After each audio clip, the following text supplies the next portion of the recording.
Back on the E36 today. As you can see, the engine is in, and if you watched the last video, you would know that. So basically today we are going to start plugging away on wires. I already put the this bracket on for the wiring harness, the main harness, to kind of lay across here. It looks like a mess, and it is a mess, but I think I might have gotten lucky. So the guy or the kid or whatever before me that tore this car apart was nice enough to label everything, and at first I didn't think everything was labeled. I just thought it was a few things, but it looks like mostly everything's labeled. So at first I was confused because it says like S4, which you would think would mean sensor 4, which it does, but I don't know what sensor 4 is. Only he knows what sensor 4 is. But we may have gotten lucky because I have the old cylinder head, and he just so happened to put labels on the sensors in which those go. So like this says S2, so there's a plug on the car that also says S2, and it would plug into this. So thank God for that. Honestly, thank God for him doing that, because this would be probably a lot more of a nightmare. Now, I'm not going to, you know, completely and solely rely on those labels, because some of them don't make sense. I think one says like Bosch on it, which Bosch is a brand, a sensor brand. I mean, they make sensors, but I have no clue what Bosch, you know what I mean? Like, I have no idea where that goes. So, yeah. And then the throttle body. So the last video I asked about the second throttle body. Well, it turns out, if I would have just done a little bit of research instead of acting oblivious, it turns out this second throttle body, so this is your main throttle body. This is what's controlled by you and your cruise control. This second throttle body is called ASC, and it's all season traction control. So basically, if the car starts losing control or whatever, the tires start spinning, the computer closes this throttle. So it acts as a second throttle body, and basically it's your traction control. So I know a lot of people delete it, but I've heard it causes problems, like the ABS will start cycling and stuff while you're driving. It'll cut ignition timing, stuff like that. So obviously there's ways to delete it the right way. For now, we're probably just gonna put it in or try and delete it. The other thing we're gonna delete too is these cars also have coolant that runs through the throttle body to heat the throttle body up and prevent it from sticking. That's probably the most BMW thing I've ever heard. I don't see how that would ever be necessary, but apparently they say it is. So we're gonna delete that too, because this car's not gonna get driven in cold weather, and even if it does, it sits inside here, which stays at 60 degrees. So not worried about that at all.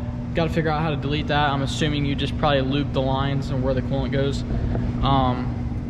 So there's that, but I don't want to talk a bunch. I know I'm really bad about that. I'm just trying to fill you guys in on stuff that I've been figuring out as I'm going.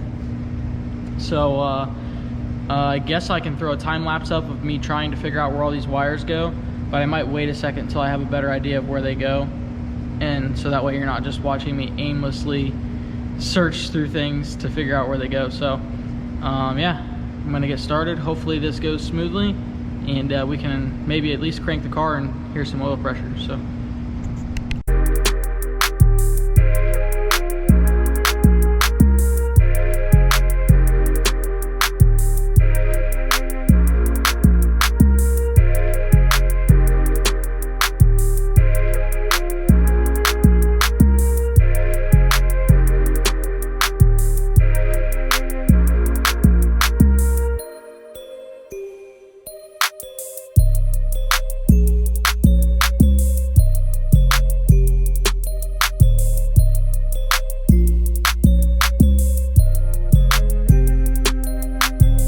okay, so as you can see, this area is a lot more full. Let me get the light going so you can tell. This area is a lot more full. So far, it really isn't as bad as I thought. Thank God for the internet, because I probably would have no clue what I was doing otherwise. So this is, this coolant port goes to the throttle body. how I was saying it has coolant passages that go through it. So I capped that off. Not really the best way to do it, but it'll work for now. Turns out the heater core is already bypassed. You can see this 90 here. There should be like a splitter valve over here, but that's missing. I would rather have heat if, you know, possible, but I'm not worried about it right now. We can always fix that in the future. We got obviously you can see the coolant lines running through here. Really not too complicated. It goes up and under and over right here. Completely forgot about the power steering, so we're gonna throw the power steering pump on, and we'll worry about putting the lines on at a different time because we need those copper washers. Got everything plugged in. Everything seems to be where it's supposed to be. Got the main harness ran through here. Basically at this point, all we have to do is put the intake on and kind of start plugging stuff in that way. I did try and like crank to see if the car would crank, and the starter wouldn't do anything at all. Like it just didn't do anything. Number one, the battery is really low, and number two, I believe there's a plug on the side of the transmission that's not plugged in, and if I had to guess, it's probably the neutral safety switch. So gotta try to figure out where that plug is. I haven't really looked for it yet, but I don't recall seeing it under the car. So I'm gonna look for that, I guess. Probably plug that in, because I do want to try and, you know, see if the starter will at least bump before I put the intake on, because I don't want to have to take the intake back off to get to anything, because once this intake's on, getting to anything under here is pretty much a nightmare. So not that it's very hard to get to, like pulling this intake off and on is a pretty easy job, and these are O-rings and not actual gaskets, so that makes it really nice. I'm kind of glad BMW did it that way. So yeah, that's what we're gonna do that now. Okay, so I did make a mistake that I kind of knew didn't feel right when I did it, but it didn't register in my mind. So I seen this like small little harness, and I'm like, man, I don't recall seeing anything that runs, you know, up this direction, and why, you know, it would be ran like this. Well, I was sitting here looking for that trans plug, and that kind of looks like it. So I looked it up, and I'm pretty sure that these two are the O2 sensor plugs. Yeah, I'm pretty sure it is. Pretty sure these are two O2 sensor plugs, and then this is the trans. So the issue with that is I routed it underneath everything. So now we gotta try and fish it out and run it backwards. Don't be dumb and make mistakes like me. So that's what we're gonna do now. Oh, guys, I just cranked the car for the first time. I didn't video it. I didn't crank it. I just kind of bumped the starter, and it maybe spun like 2 revolutions. It doesn't have any oil in it, so I don't want to keep doing that. But when I tell you, hearing this thing crank and then just hearing it like the exhaust, because it's just open header, oh my God, I'm so pumped. Like, I'm so excited. And just hearing it crank. At first I tried to get in there and crank it. It didn't do anything. I'm like, oh, of course, couldn't expect that. Turns out I left the engine ground loose, or I didn't even hook it up. So after hearing that little bit, like, I'm pumped now. So I'm gonna hurry up and try to get this intake on. Try and get everything hooked up. The only thing is I don't have a valve cover gasket. Like, I can't even put oil in the engine without this valve cover gasket. Any other engine, you'd probably be fine to like run it for a couple seconds, but since this engine's so tilted, if I put oil in it, it's gonna literally run to one side of the valve cover and leak out. And I don't want that to happen. So I'm about to see if AutoZone has one, the 24-hour one, and see if they have one. I might run and go pick a valve cover gasket up, just because I really want to hear this thing run tonight. If not, we should definitely be able to hear this thing run within the next day. That is, of course, that, you know, it's getting its crank signal, it's sparking, and it's spraying fuel the way it should. Because like I said, these injectors were exposed to the weather, so who really knows. I'm gonna try and clean them the best I can, but I'm gonna go see if I can figure some of that stuff out real quick. Okay, so we got pretty much everything together. The intake is just sitting in here along with the boot in this CIS, or I can't remember how, whatever the heck it is. That's just sitting in there. I kind of wanted to see where stuff was gonna sit But throttle body is bolted on, throttle linkage is bolted or hooked up. The fuel injectors are in the intake. I still have to put the two 10mm in there. Obviously the coil packs and stuff are not in yet because we have to pull the valve cover off, and the valve cover is just sitting on there at the moment. Yeah, I think it is getting fuel to the rail. I pulled the line off, and so that means the pump is working and stuff, which is great news. That's really it. I don't want to talk too much because I want to I want it to start in this video, and I don't want to have a bunch of minutes in here of me talking, but have a bunch of stuff I need to order. The only reason we cannot start this thing right now is because I don't have a valve cover gasket, and like I said just a second ago, I was gonna go check. Well, AutoZone's closed and they don't have them in stock anyways, but it looks like, oddly enough, Advanced Auto Parts has one in stock, and I'll probably try and go grab that tomorrow. And once we get a valve cover gasket on this, all we gotta do is put oil in it and we can try and start it. Well, we gotta put oil in it, put the coil packs in it, and then we can try and start it, and cross our fingers. I'm sure it won't run amazing because it still has the old plugs in it and stuff, but I guess we'll find out. So we'll see you tomorrow when I have a valve cover gasket. Bam! We got our valve cover gasket. Went and picked this up a minute ago. We're gonna throw it on, put some oil in the car, drop the coil packs in, and start this bad boy up.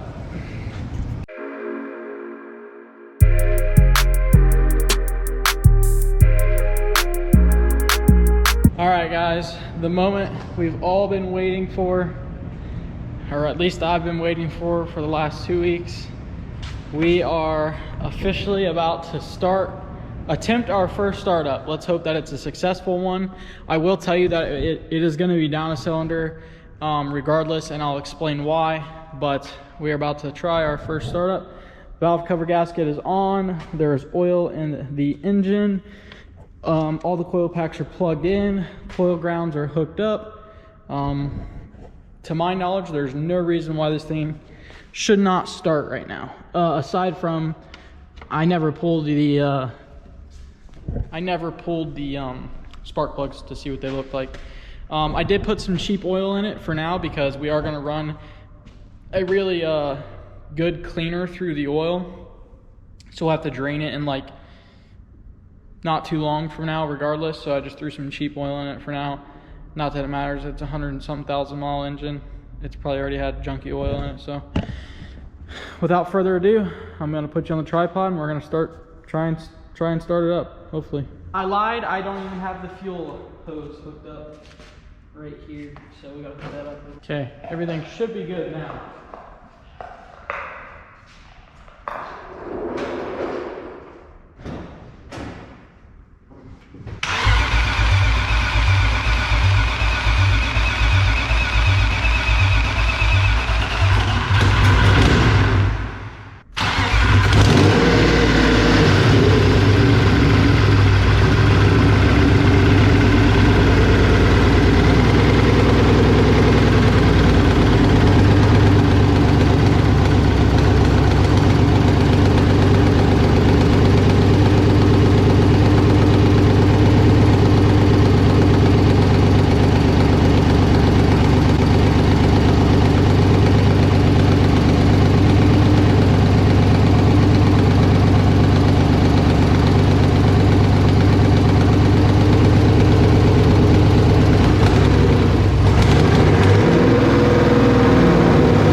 It seems like it's got a rev hang. I'm assuming because it didn't do it till after I messed with the throttle. So I'm assuming that there's a pretty high chance that something's not right up here, but so I don't see any leaks.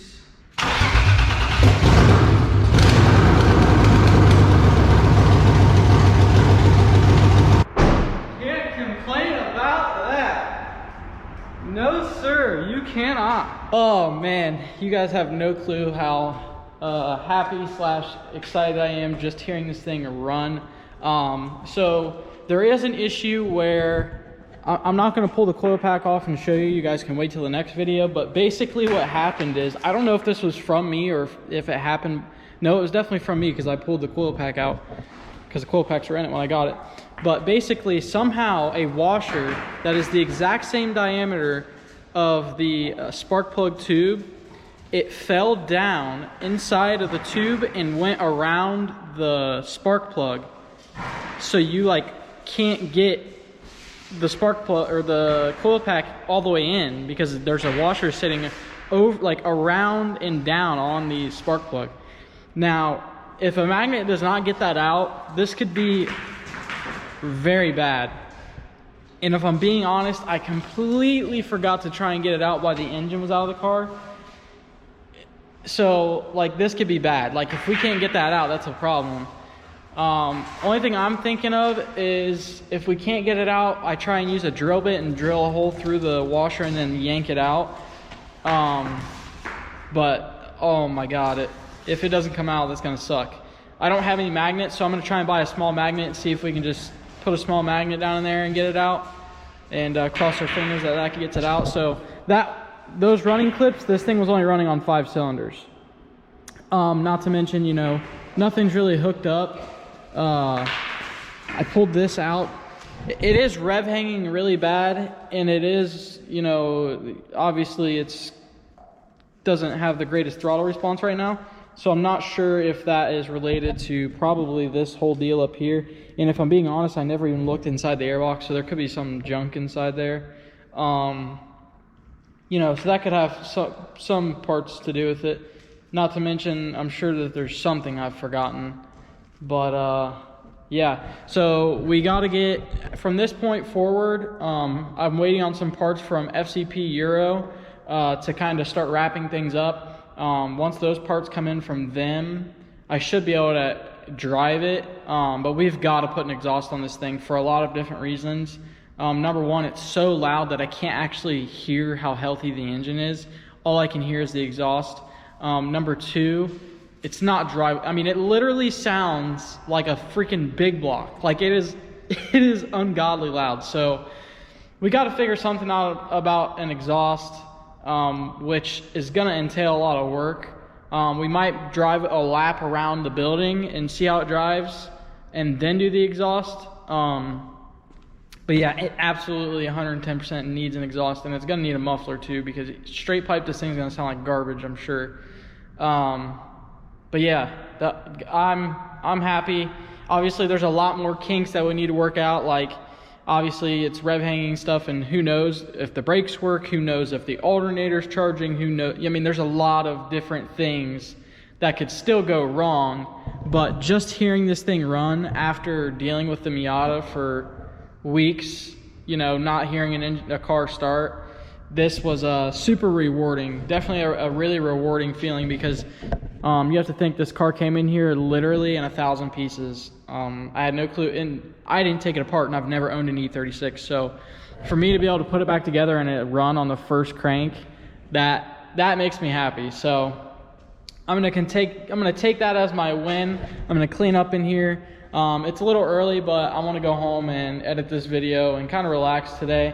I just really wanted to hear this thing run. So from this point forward, it'll just be kind of tedious, plugging stuff away, getting the drive shaft in, getting the transmission hooked up and stuff.